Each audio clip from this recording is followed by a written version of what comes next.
Hello, Okay, everyone, and thank you for joining our webinar today, Renewable Energy in Today's Market, How to Achieve a Custom Solution for Your Business. My name is Emily Calvert, and I am the Director of Business Development for RPD Energy. I would also like to introduce our guest speakers, Chris Pennington from Iron Mountain and Vince Denio from Palo Alto Networks. Chris is the Director of Energy and Sustainability for Iron Mountain, and Vince is the Sustainability Strategist and Head of Sustainability for Palo Alto. I would also like to introduce you to our guest speakers, Rohit Marwaha, who is the EVP of Product Development and Supply for RPD Energy, along with Eric Allam, who is the CEO, and Tanya Lamb, who is the Director of Marketing.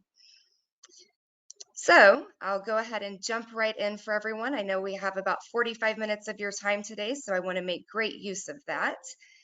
At RPD Energy, essentially we source and facilitate the contracting of renewable energy solutions for our customers. We were founded in 2014 and have a great relationship along the energy supply chain with many wholesale and retail energy partners. Since our inception and founding, we have started and completed solutions that have resulted in 2.1 megawatt hours of contracted renewable energy. And in 2019, we won an award for a innovation for the Intuit solution that we did for their offsite program. At RPD Energy, we pride ourselves on providing our customers with unique and right-sized custom solutions. We understand that all companies have unique needs, and we want to help them along their sustainability journey. Ultimately, our solutions provide custom alternatives to PPA or VPPA options, and the options that we provide give our customers direct asset to specified assets along with the concurrent RECs, and we do that with a standard industry contract. So I would like to turn it over to Chris Pennington from Iron Mountain to talk through some additional information that he has done as it relates to sustainability for Iron Mountain. Great, thanks Emily for the introduction, and thanks for the invite to be here today and talk about this really important topic with all of you for the audience. So what I'll do a little bit is just kind of introduce Iron Mountain, who we are, and then talk about our energy program, some of the goals that we have and why we have these goals and how we're finding solutions together to deliver on those goals.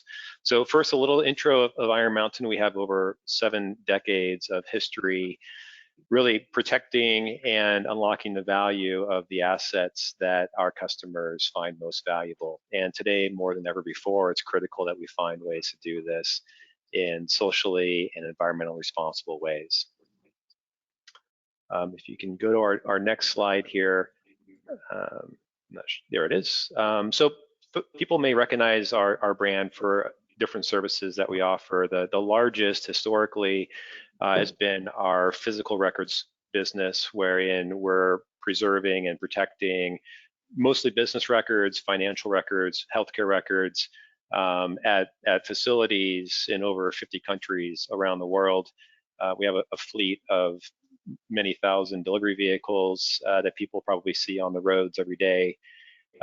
People may not know that we also have a business line dedicated specifically to the entertainment services industry, wherein we are safeguarding and preserving some of the most widely recognized film and sound archives that are out there. We help our customers across the entire information lifecycle. That includes final disposition, where we have an entire business line that's dedicated to the end of life cycle assets in the IT space, where we're deconstructing servers as an example, salvaging components and putting them back into the circular economy ecosystem, as well as providing responsible and secure recycling of other components. And then, of course, we do the same on the paper side, turning paper documents into tomorrow's paper towels through the ecosystem of pulp reclamation. But for the topic of today, we're going to focus on our data center business, and specifically in 2021, we really set a more enhanced clean energy goal for our data center business, which is to match every hour of every day our consumption with locally produced carbon-free energy by the year 2040. So if we go to the next slide, let me just take a moment and talk about what a data center is for those that may not be completely familiar. So data centers are essentially secure facilities that house critical information assets like servers, basically, that are running critical applications for companies of all types and moving information around the world at amazing speeds. We are the backbone of the internet, basically. So Iron Mountain's business model primarily is to construct a facility, provide security, robust power systems, rich connectivity to the internet, and we create this critical space for our customers to set up their own servers and operate their business functions inside our secure facility. And this is far more cost effective than for companies to set up their own critical environments. And that might range anywhere from an entire module, like you see on the left, that dedicated to a single customer, or an individual rack, like you see in the middle of the screen here. So in this scenario, we are buying power for the sites, and we're providing power to our customers at the scale in which they need to consume it. So we have become their energy supply chain. And this becomes very important in the fact that our customers are recognizing the energy consumed inside our facility as their own scope 2 energy volume. And this is because the customer themselves has responsibility or has control, operational control, over the energy consumed by the servers. They control how efficient the server is, how heavily loaded the server is.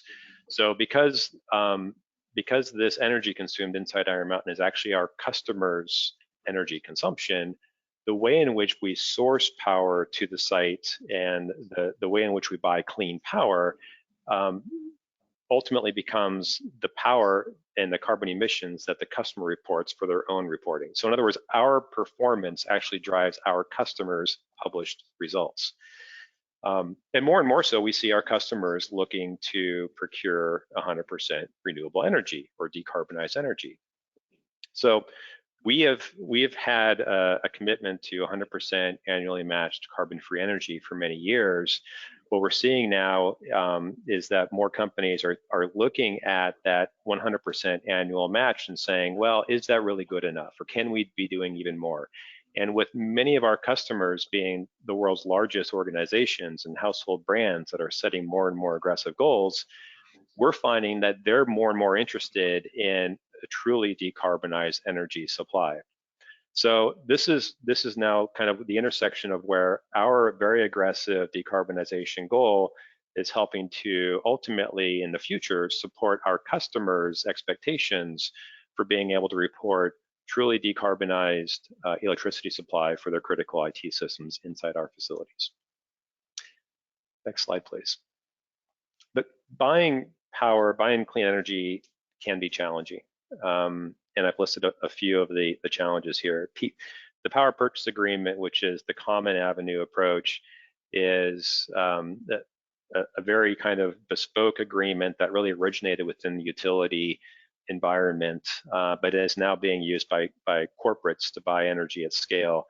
It's a complicated document, and it has lots of categories of risks that are heavily negotiated, and that whole process takes time and money and legal resources to execute. So that's a challenge.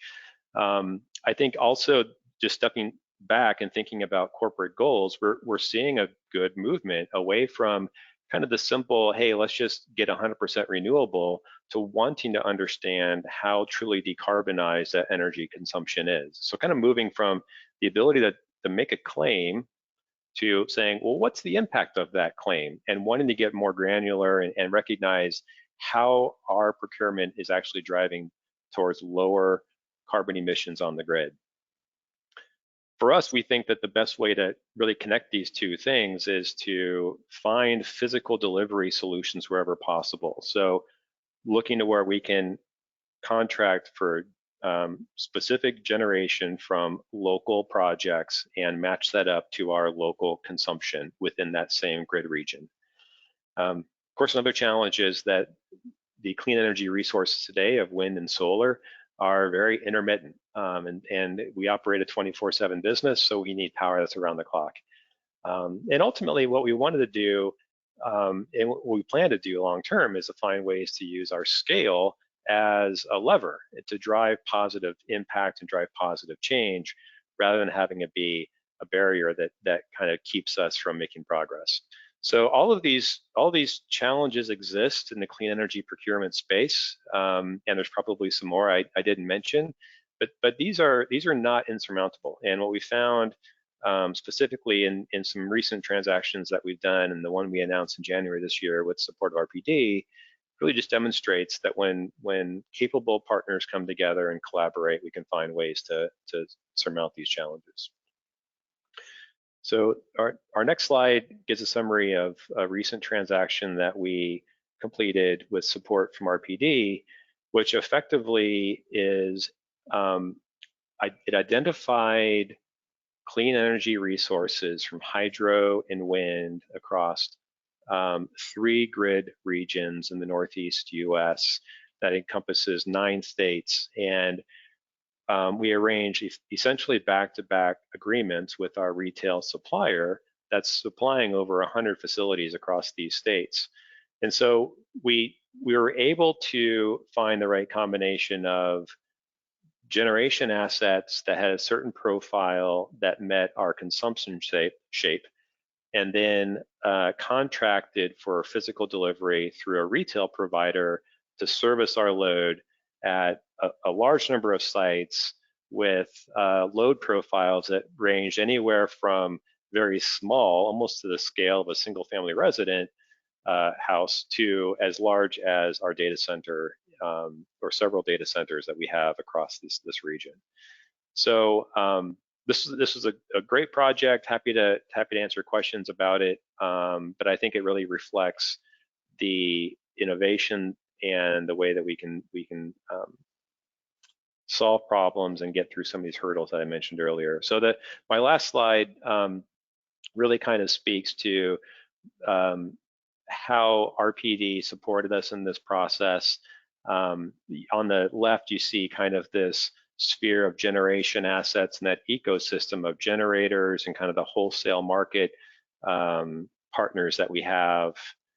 On the right, you've got our Iron Mountain facilities varying in scale from very small loads to data center sized loads. These overlap to service over 250 service accounts, and kind of surrounding all of this is, or bookending, I should say, is kind of the analytics side provided by Scoville, and they did excellent work helping us identify the projects that best met our consumption profiles. And then on the other side of the chain is our partner in the US, ClearTrace, who is taking in this data now on a regular basis and helping us understand and validate on an hour-by-hour standpoint how well matched these clean energy contracts are to our consumption.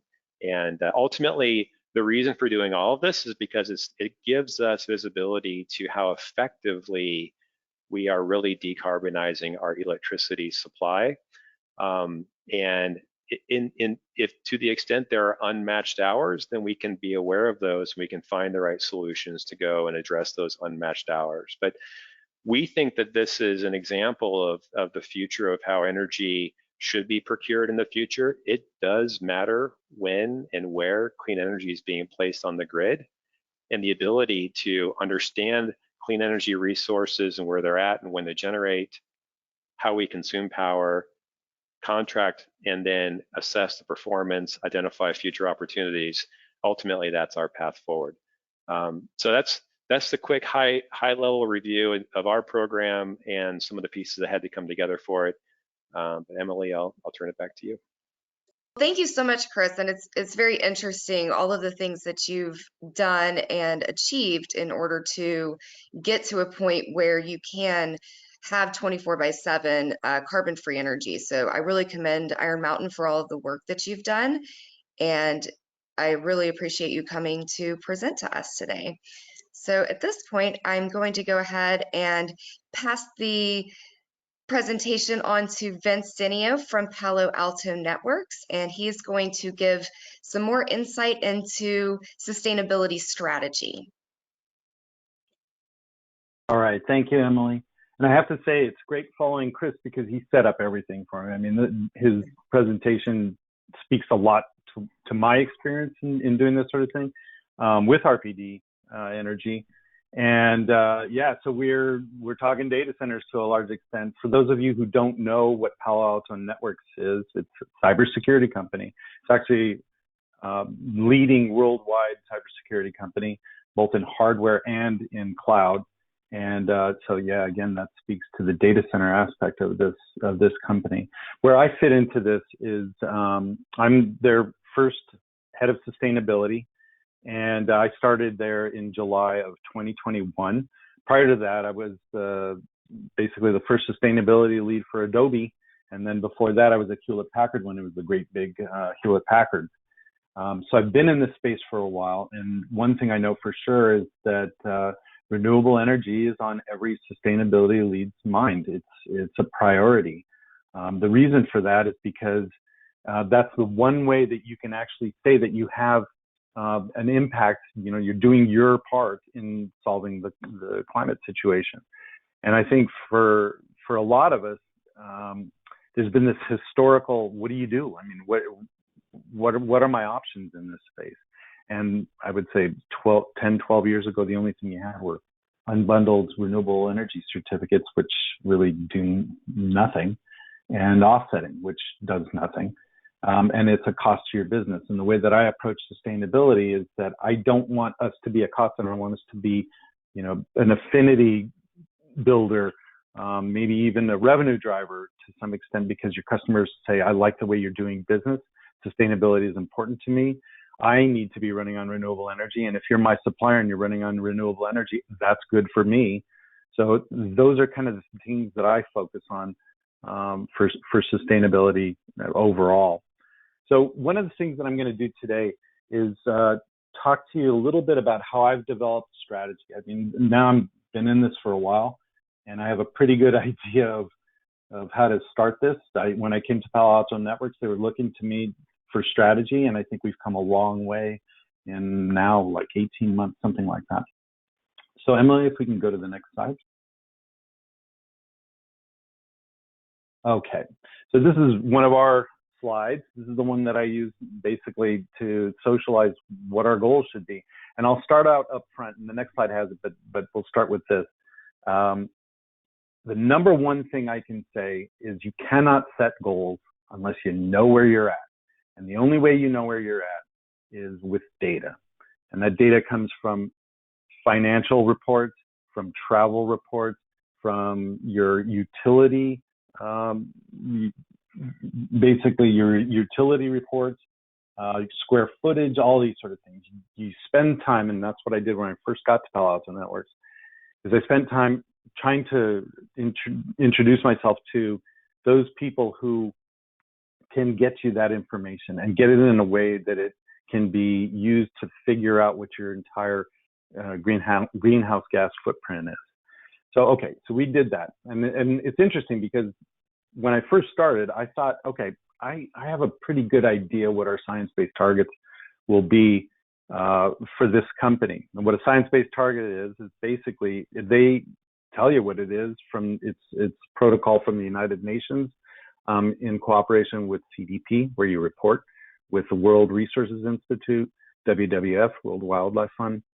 And they basically set the guidance based on, these are the total greenhouse gas emissions on Earth. And then they look at GDP. This is the total GDP. And they say, your company has this share of GDP. And so that means that, and I'm really simplifying this, that means that your emissions should be this percent. And that's kind of basically how you do it. But then it goes deeper and says, okay, what are those elements that are your biggest contributors to greenhouse gas emissions?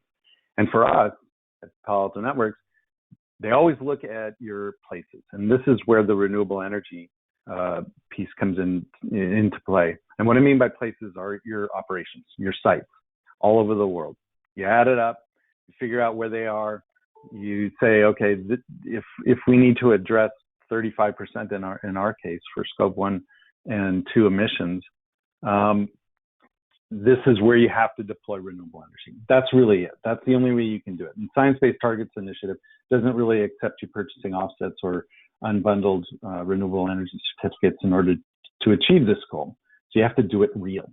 And you'll see by 2030, we do have a renewable energy goal in place to achieve 100% renewable energy across major sites and regions by fiscal 2030. And now we have a different challenge than Chris at Iron Mountain, which is we don't own buildings, we lease. And our products are in data centers, that sort of thing. So what we need to do is figure out for those lease sites where we are, what our footprint is, how we can deploy renewable energy in these places. And we have these other goals as well, but it also means that how we run our business on renewable energy, that's the objective here, will impact our customers' goals as well. If they're setting science-based targets, they're going to look to us to set science-based targets, which we are, and they're also going to look to us to deploy renewable energy. So the theme with this slide is that our goals are data-driven, and they impact our suppliers, and they impact our customers everywhere along the value chain. So Emily, let's go ahead and go to the next slide. Yeah, so there it is, data-driven assessment.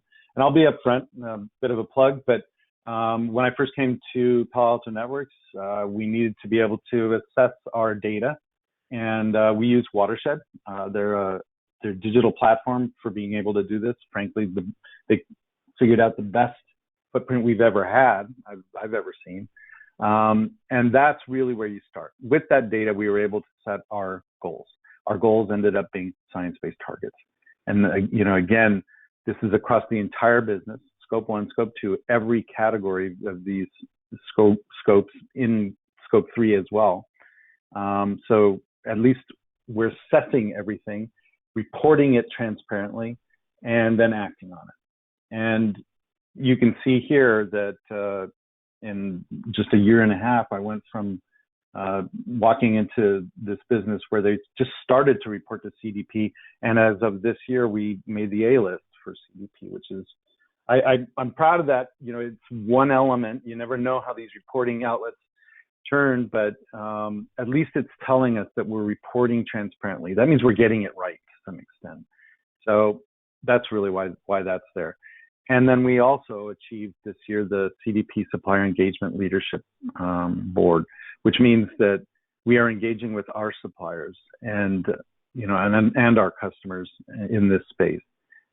And this is what leads up to the renewable energy piece. I mean, you can see, some of the elements that you need to consider, but finding the right solution for your business, not someone else's, is the right approach, because it does impact everyone else. Okay, Emily, next slide, please. Okay, so there are a lot of words on this page, but I think the main takeaway here is the days of going it alone are over. Collaboration is everything. I put the CEBA logo up here, the Clean Energy Buyers Association logo, because I'm a full supporter of them. This is how I know Chris from Iron Mountain. This is how I know a lot of these peers who basically exchange ideas, and we get inundated by sales for just about everything in the sustainability space these days. And so you turn to your peers to say, okay, I've been exploring, renewable energy purchasing. What are your experiences with this? And I'll be 100% transparent that a great colleague of mine, Sean Kinghorn, who was at Intuit at the time, I turned to him looking for what can you do in California. That's where Palo Alto Networks is based. That's where Adobe and Hewlett Packard were based in the past. And he said, I worked with RPD Energy, and they really helped with this really innovative idea to provide us renewable energy 24/7. I said, this is incredible. So I'd investigated with RPD Energy, and sure enough, when I was at Adobe, we did a deal to do the same thing, and in some ways we improved on what was done previously. And I know that Iron Mountain was in the same space, where basically you take everything that was learned in the past, you build on that, and it makes it much more impactful. And I think that that's really what we're trying to achieve here. You know, what is the impact that you have by doing this sort of thing? How can you not just use it as a marketing statement, but as measurable? You know, is this really reducing your emissions? Is it really having an impact? And how is that impacting your customers? So I think that that's really one of those objectives that you have to be looking for. And in this situation, you know, with collaboration being everything, the reason why we're all here is because we want to help each other in this sort of attempt to make a real impact on climate change. It takes a village, and I think that's really what we're working for here. And I think RPD Energy is exactly the example of how to cut through the noise. I mean, there's so much information out there. Again, we get inundated by sales pitches daily, and you have to be able to cut through all that sort of thing, and look at your alternatives to quickly narrow down options that meet what you need to achieve your goals. Okay, Emily, next slide, please. Yeah, so here we go. I mean, how does this existing energy supply chain fit into everything? And it's complicated. I think both Chris and Emily said early on that there's complications in this entire thing. Chris certainly highlighted that with the PPA, virtual PPA sort of thing, which is, it's a long process. And I'm still educating my leadership at Palo Alto Networks that once you agree to get into renewable energy and maybe you consider a PPA, it's not instant on. It goes through this long contractual process. You need a lot of help for that sort of thing, both legal and financial. And then maybe in a year or two, or maybe even longer, depending on the supply chain for that sort of thing, then you can actually make the claim of you being on renewable energy for a certain region. I think that you have to look at alternatives. And this is really, again, where RPD Energy comes in, is they will help navigate this sort of thing to make what fits for you, for your business. And I will say that having worked at these different companies in technology, I've been in technology my entire career, that the needs are different for each company. It's not one size fits all. It's not even in your own sector, this works for everybody. That's not the case. But you can find those things given a trusted partner that will help you fit into the right thing for your business. And quite frankly, I think, if there was anything that I learned from this, is that there are options. There's more options than you might think. And it certainly does help to reach out to a peer, a friend, a trusted partner, to be able to figure out what's right for you. Again, it takes a village, and the right collaboration is absolutely critical. Okay, next slide. I think that's it for me. Yes, indeed. So I'll turn it back to you, Emily. Wonderful. Thank you so much, Vince. And also, just thinking about what you were saying, it does take a village to achieve any of these kinds of solutions. And I think it really starts with taking step one. And that's what RPD is here to help really anybody that's interested in any kind of solution. But it does take that first step in order to obtain your goals. And so now I'm more than happy to turn it over to Rohit, who's going to talk a little bit more about potential product solutions. Thank you, Emily. And thank you, Vince and Chris. It was a great setup. I mean, you have, obviously gone through the process and understand all the basics associated with doing so. And I just wanted to take this time to sort of lay out some, key basic attributes that we should be thinking about anytime you're entering into any sort of sustainable or renewable energy purchase. They seem kind of simple, but I think it's pretty important to sort of keep them as your main tenet, so you kind of think through this process, especially as you go through it from the first time or the early stages. One, and it sounds again really simple, is that it should be a part of your power consumption. You're not buying renewable energy just to provide an offset to some consumption elsewhere. I think ultimately you want to have it be the source of your purchase that supports your consumption. Two, I think when trying to meet your sustainability goals, I think adding risks that don't align with your business goals is not the way to go. This should be complementary. This should be supportive of your business and not necessarily entering into something that creates something unusual that your business now has to manage. Again, very straightforward ideas, but in this world, it's good to keep that in your mind as you sort of go forward. And then lastly, robust reporting and auditing. I mean, if you can't really talk about it, if you can't report all the good stuff you've done, then it really hasn't provided you the full solution that you're aiming for. So Emily, if maybe you go to the next slide and we'll just sort of talk through the source of energy supply. So, when thinking about it, I mean, it's just it is kind of basic, but I think it gets lost. I mean, energy is ultimately the thing that you consume. Energy is it is split apart with RECs, renewable energy certificates, but really, truly, energy is the thing that ultimately is what that makes everything your business run, right? So when we want to have a renewable purchase, we think it's really appropriate to sort of put the pieces back together. It's important to have the physical energy and RECs kind of tracked together and have them be as one thing.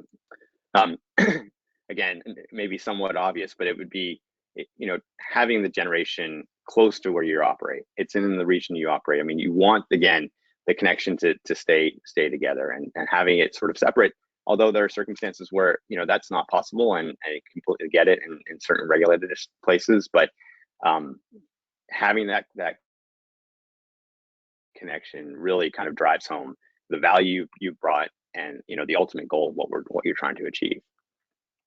And then finally, the purchase should really be supportive of what your business needs, right? It really is the right technology for what you're trying to offset in the right volumes and terms, and you shouldn't have to be stuck with something that is not necessarily achieving that value. So the source of supply should ultimately be used for your consumption, and that all of these points kind of help support why that makes sense. And again, a relatively obvious thing, but I think something that needs to be thought through as you kind of work your way through that phase of making that renewable purchase. Emily, if you could just flip to the next. So yeah, like I mentioned at the top, you're entering in sustainability goals shouldn't be at the compromise of your business. You should have, the purchase should be supportive of what your business achieves. It shouldn't create unusual risks that don't necessarily align with how you operate. Certain people take on commodity risk, and maybe that makes sense for certain, but it's a pretty small select group of people. In most instances, you don't want that. In most instances, renewable generation, for instance, doesn't really match necessarily with your consumption, and you need some intermediary to sort of help with that mismatch. I mean, looking at, just as an example, the graphs on the side, you kind of see what an average wind profile looks like, and then look at the next to it, how someone generally consumes. Just taking a very high level view of that, those things don't really match on a one-to-one basis, even on expected time frame. So trying to be able to make a solution that has you at the end of the day having something matches your consumption profile versus having to live with sort of what happens with the wind is not necessarily what you want. That comes with intermittency, the wind blowing when you don't necessarily want to, or the variability associated with that, and potentially in certain circumstances, people have purchased over and above what they need, and then created a different set of risks.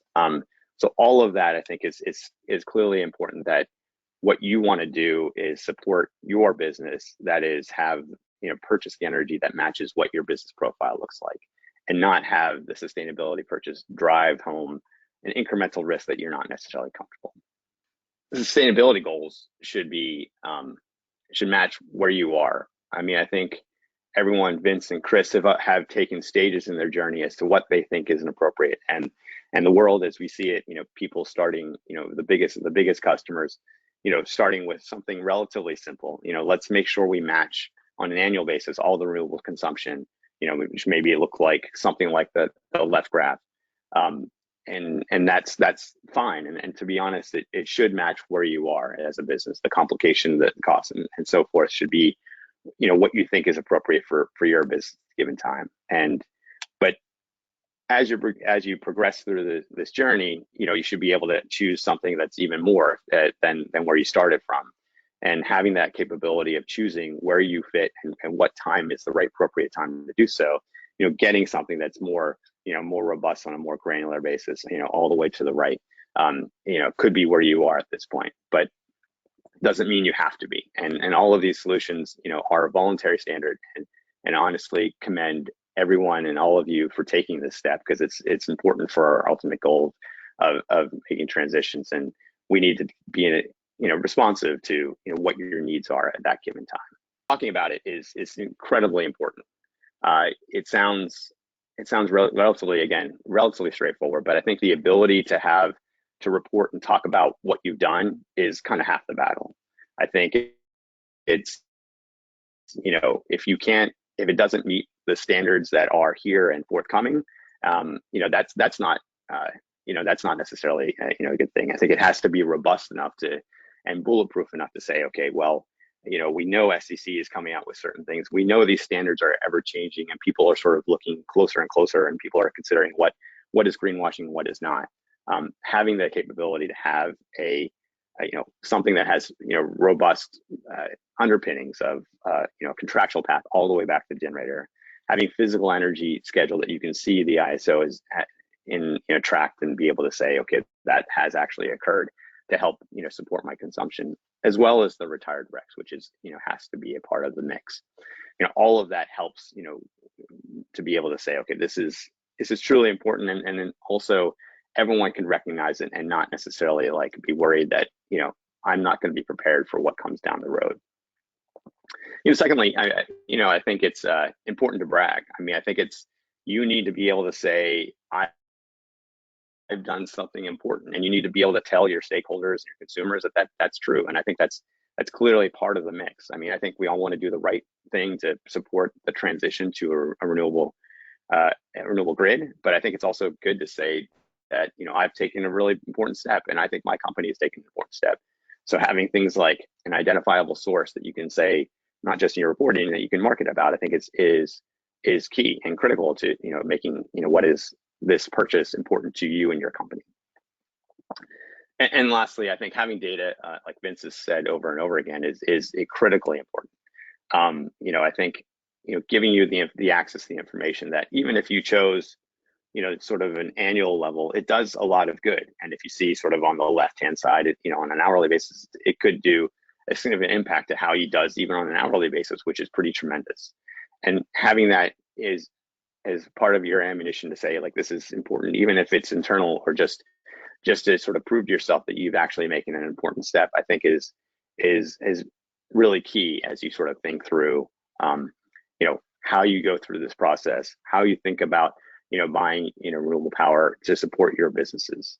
And I think these sort of key elements of sourcing it to make sure it supports your supply, making sure it meets both your sustainability goals and your business goals, and then finally having the right reporting, so you can also brag about it, but also withstand the future of what the regulations can occur. I think is key three elements I think that I took home as being something important for any customer to want to have. And with that, I think that's generally my conclusion for what I had to say. And Emily, I'll hand it back to you. Thank you so much, Rohit, and especially for highlighting the ability for data to be collected and how meaningful that can be for an organization, especially when it comes to reporting. And I think that's really important that you highlighted all of that information. I do want to let everyone know we do have a question in the chat. I do see it. We do have some time at the end of the presentation that we will take more questions and provide answers. So at this time, I would like to introduce Eric Allam, who is the CEO of RPD Energy, who is going to wrap everything up and tie it into a nice bow for us. Thank you, Emily. And I'm going to do it all in about 2 to 3 minutes. So the best part of my job is being surrounded by really good people and having the opportunity to work with leaders in the sustainability community like Chris and like Vince. And so I don't have to do anything but sit here and listen and provide a segue to our Q&A. But there were a couple of things that struck me as I listened to the presentations from the past 30, 40 minutes. Number one is kind of really continuing to answer the question of what is RPD? What does RPD Energy do? Why do we bring value to customers? And what aren't we? We are not out to replace the existing supply chain that you have through your retailer or through your energy procurement consultant or sustainability consultants. That's not what we do. What we do is we enable that supply chain to really bring the right solution to you. And you heard that over and over again from Rohit, Chris, and Vince, that, sort of the number one thing to take away from this is you don't have to accept a solution that's not right for you. Our job as experts in the wholesale and retail energy marketplace is to apply tools in unique and innovative ways to create the right solution for your company, rather than force fitting you into a standardized, commoditized kind of approach that you're going to get from the marketplace if you don't push. So our role is, really to help you create the right impact as you seek to achieve your sustainability goals by optimizing the collaboration points across that supply chain. So if the complex diagram that Chris talked about in the transaction we did with Iron Mountain, our role there was to bring that whole chain together from Scoville on the front end and analytics to providing the appropriate data set to ClearTrace for them to be able to provide the reporting that Chris was looking for. So our view was to architect that from beginning to end to make sure that Chris got what he needed by pushing and prompting and optimizing the specific skill sets and expertise of each player along that value chain, from generator through wholesale to retail to the end use customer and reporting. So I think the other thing that I guess I'll share is this is a journey, and you heard that word used a lot in the last 35 minutes. When we first started with Iron Mountain, our first transaction was for 1 megawatt of power in Texas. Subsequently, over the years, that evolved into, the broadest, most comprehensive 24/7 CFE solution executed to date in the marketplace.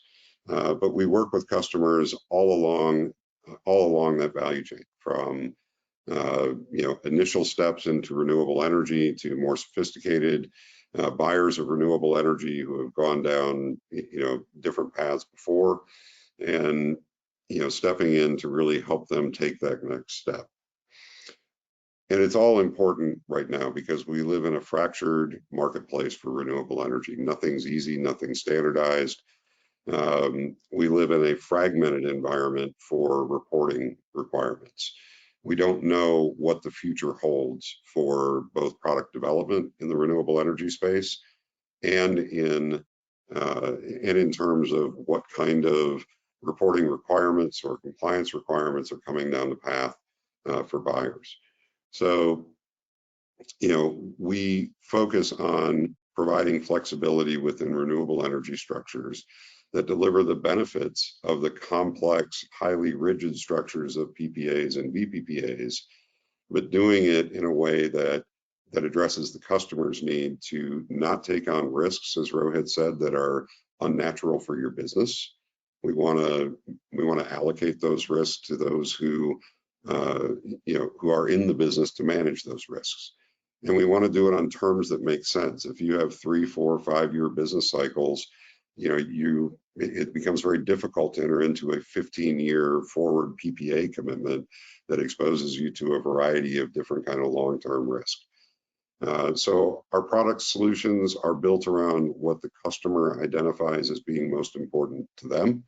We help translate that into leveraging the marketplace and the supply chain to deliver what you need, and to do it in a way that allows you to retain optionality to deal with the uncertainty that exists right now in the renewable energy marketplace.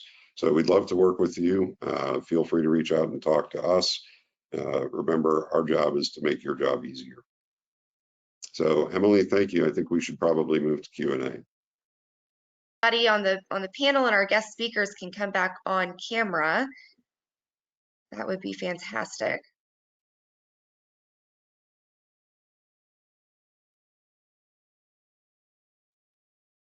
Perfect, thank you. Let's see, it looks like this first question will, I believe, be for Chris, and they're asking, do you have initiatives regarding power warehousing? Power warehousing. I'm not entirely sure what this question means, but what I think about when I hear the question is a really interesting topic of energy storage on site.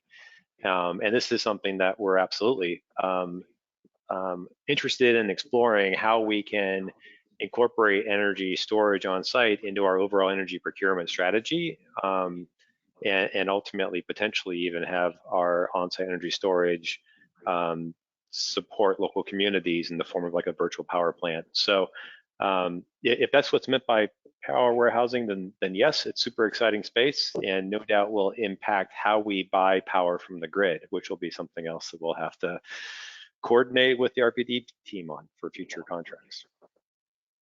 Let's see, thank you, Chris. Going back to the chat, it looks like this question is probably more for Eric. They would like to know, how much does it cost to work with RPD? Well, that's always a really good question.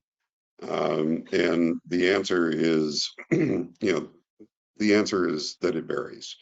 In terms of working with RPD directly, we don't typically contract with customers. You don't pay us a service fee.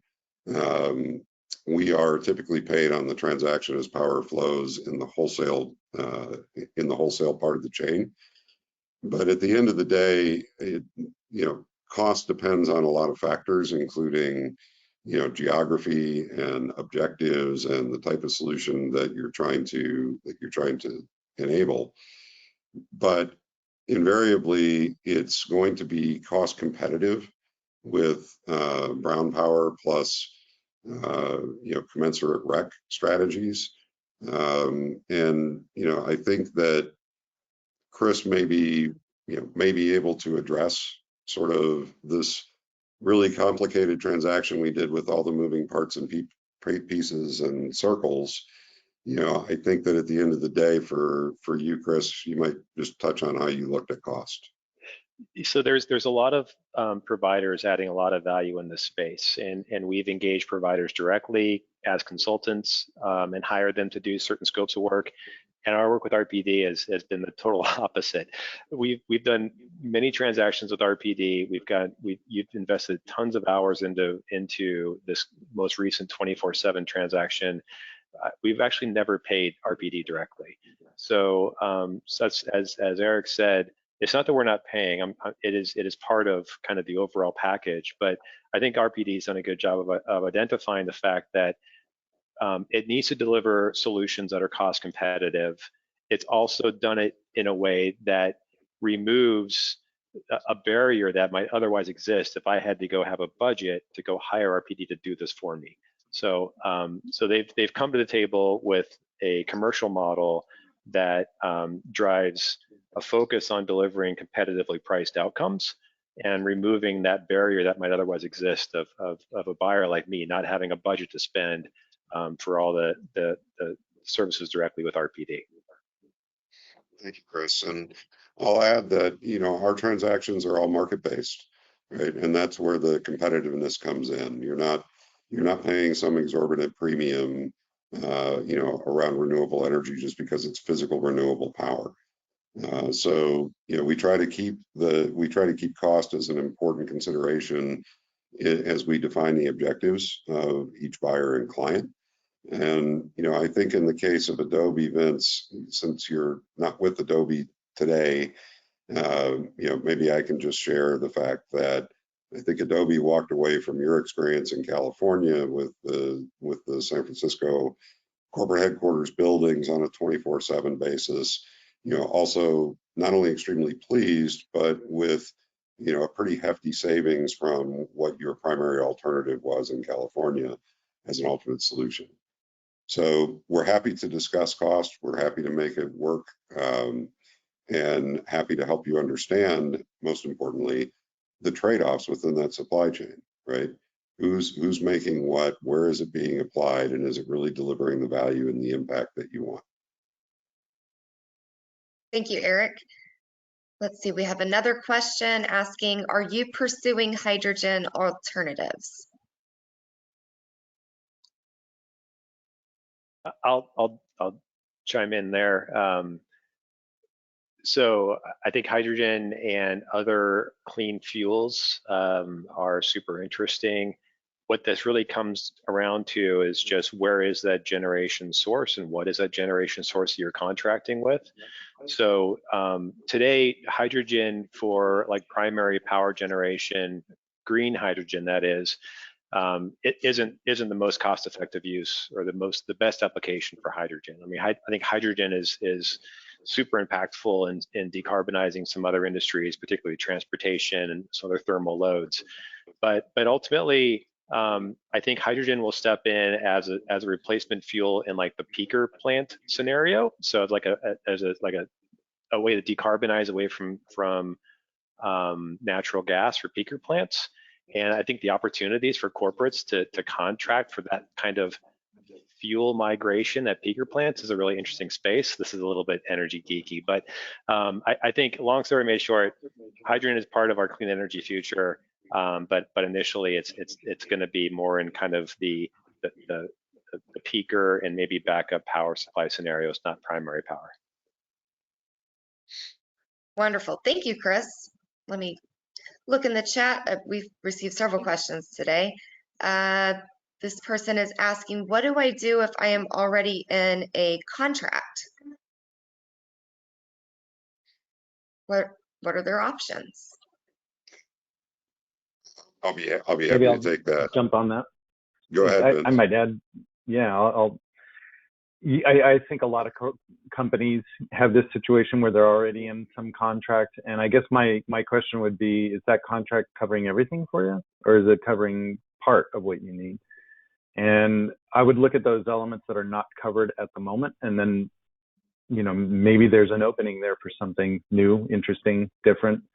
And when does the contract end? And because again, like I said earlier, some of these things can take a while. And if you're exploring right now for something that could be, implemented in 2 years, there's opportunity there as well. So Eric, I'll turn that over to you. Thank you, Vince. I think that's on point. There's really two ways to think about this question. As Vince alluded to, we can certainly lock in solutions that help you achieve your sustainability objectives today that may not start flowing power to you until the expiration of a current agreement 2 years from now. In fact, we do that a lot. The majority of our transactions, probably don't start flowing for anywhere from 3, 4, 6 months to a year or two ahead of when the solution is executed. But there are occasions and there are times when we can do what we call a green for brown swap, where by working with your retailer, we can step in and take an existing brown energy transaction and turn it into a physical renewable energy transaction by working closely with the retailer to swap out the blocks of brown power for blocks of green power. So lots of different things we can do there. And the main recommendation would be talk to us and we'll give you an idea of what the art of the possible is for you. Wonderful. Well, thank you, everyone. I believe that is all the time we have scheduled for the webinar today. If there are any questions that we didn't get a chance to answer, or if you think of anything after this webinar, please feel free to reach out to me. My contact information is on the screen. I would love to hear from you. We will also be sending out a recording of this webinar for you to share with your colleagues. And again, thank you for attending today, and I hope everybody has a wonderful rest of your day. Thank you. Thanks, everyone.